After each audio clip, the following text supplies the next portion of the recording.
Dragon fruit കൃഷി ചെയ്താണ്ട് എന്താ dragon fruit അതിനകത്ത് കായ ഉണ്ടാകുന്നുണ്ടോ? കായ ഉണ്ടാകാൻ വേണ്ടി ആദ്യം പൂവിടുന്നത് കണ്ടോ കണ്ടോ കണ്ടോ കായിട്ട് പൂവിടുന്നുണ്ട് കണ്ടോ ഉറുമ്പ് കൂടി കളിക്കുന്നു കണ്ടോ. ഇത് രണ്ടാമത്തെ വട്ടമാണ് ഇത് കായ്ക്കുന്നത്. ആദ്യം 2 എണ്ണം കായ്ച്ചുള്ളൂ, ഇതിപ്പോൾ 5-6 എണ്ണം കായ്ച്ചു. എന്ത് എന്ത് എന്ത് വേണ്ടേ എന്ത് കാണാൻ പറ്റുന്നുണ്ടോ? വേണ്ടേ കണ്ട വേണ്ടേ ഇത് വേണ്ടേ എന്താ എന്ത്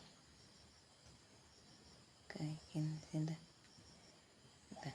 വേണ്ടേ എന്ത് ജാറുണ്ട് എന്താ